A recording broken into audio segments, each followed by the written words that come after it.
Channel पर Rajesh sir आपका स्वागत करते हैं। 12th केमिस्ट्री एग्रीकल्चर केमिस्ट्री का बच्चों पेपर है, ये model paper half yearly exam कल ही है आपका। बहुत इंपॉर्टेंट क्वेश्चन है जो आपकी अर्धवार्षिक परीक्षा में पूछे जा सकते हैं। पहला जो प्रश्न बच्चों इसमें कायांतरित चट्टान उदाहरण है स्लेटी पत्थर, पीट, संगमरमर या अभ्रक। तो इसका आंसर है बच्चों संगमरमर। विच्छेदन के लिए उपयुक्त तापक्रम होता है 5 डिग्री से कम, 40 डिग्री सेंटीग्रेड से कम, 10 से 20 डिग्री सेंटीग्रेड या 30 से 40 डिग्री सेंटीग्रेड। तो विच्छेदन के लिए टेम्परेचर होता है 30 से 40 डिग्री होता है। अगला जो प्रश्न है कोलाइडी रसायन के जनक हैं वीवी डॉकुचेव, जेनी, थॉमस ग्राहम या जॉफे। तो इसका आंसर है बच्चों थॉमस ग्राहम।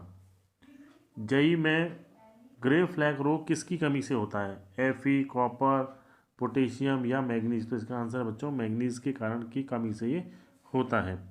अगला जो इंपॉर्टेंट क्वेश्चन है क्षारीय मृदाओं का सुधार होता है जिप्सम से, फास्फोजिप्सम से, पाइराइट से या उपयुक्त सभी से। तो ये तीनों ही जो है जिप्सम, पाइराइट, फास्फोजिप्सम सभी से ही इसमें सुधार होता है। अगला प्रश्न पौधों के लिए आवश्यक प्राथमिक पोषक तत्व हैं नाइट्रोजन, फास्फोरस, पोटेशियम या सभी। ये तीनों की तीनों जो हैं ये प्राथमिक पोषक तत्व कहलाते हैं एनपीके। उपरोक्त सभी आंसर है इसका। अगला जो प्रश्न है अमोनियम सल्फेट उर्वरक मृदा पर प्रभाव डालता है, कैसा डालता है क्षारीय, अम्लीय, उदासीन या कोई नहीं। तो इससे अम्लीय प्रभाव पड़ता है मृदा में।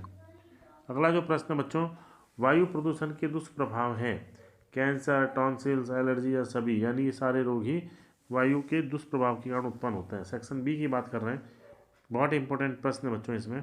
सेक्शन बी जो है मृदा में औसत कार्बन नाइट्रोजन अनुपात कितना होता है, आयनिक प्रतिस्थापन क्षमता किसे कहते हैं, मृदा शब्द की खोज किसने की थी, लवणीय जल की परिभाषा लिखो, पौधों हेतु 3 गौण पोषक तत्वों के नाम लिखो। गौण की बात कर रहे हैं वो। फसलें नाइट्रोजन का कितने प्रतिशत उपयोग कर पाती है, यानी कितने परसेंट जो उसका उपयोग करती हैं फसलें। जैविक कीटनाशक किसे कहते हैं, वर्मी कंपोस्ट बनाने में केंचुए की कौन सी प्रजाति सबसे अधिक प्रचलित है। बहुत इंपॉर्टेंट प्रश्न बच्चों ये एग्जाम की दृष्टि से। अगला जो प्रश्न है वो है सेक्शन सी की अपन बात करेंगे पृष्ठ मृदा तथा अवमृदा में कोई 2 अंतर लिखिए। मृदा बेसंतृप्ति किसे कहते हैं, इसकी परिभाषा लिखनी है। सल्फेट और पोटास के कोई 2 गुण लिखिए। नाइट्रेट वाले पदार्थों से होने वाले कोई 2 दुष्प्रभाव लिखिए। न्यूक्लियोटाइड की परिभाषा लिखिए। दुग्ध की वास्तविक अम्लता किसे कहते हैं समझाइए, यह आपको समझाना है। ठीक है बच्चों, अब सेक्शन डी की अपन बात करेंगे। सिंथेटिक दूध तथा असली दूध में कोई 4 अंतर आपको लिखने। अगर आपका इसके उत्तर नहीं आता है इसका तो इसके अथवा में जो प्रश्न है बच्चों दूध में अम्लता कितने प्रकार की होती है प्रत्येक को समझाइए।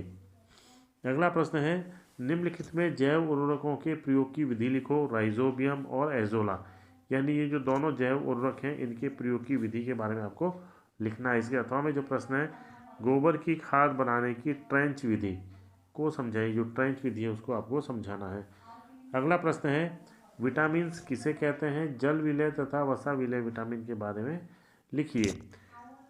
इसके अथवा का जो प्रश्न है प्रोटीन क्या होते हैं, प्रोटीन के कोई 4 जैविक महत्व लिखो। तो बच्चों ये बहुत ही इंपॉर्टेंट प्रश्न थे जो अर्धवार्षिक एग्रीकल्चर केमिस्ट्री 12th के पेपर में पूछे जा सकते हैं। आप इसकी तैयारी कीजिए और अगला वीडियो देखने के लिए तैयार रहें। धन्यवाद।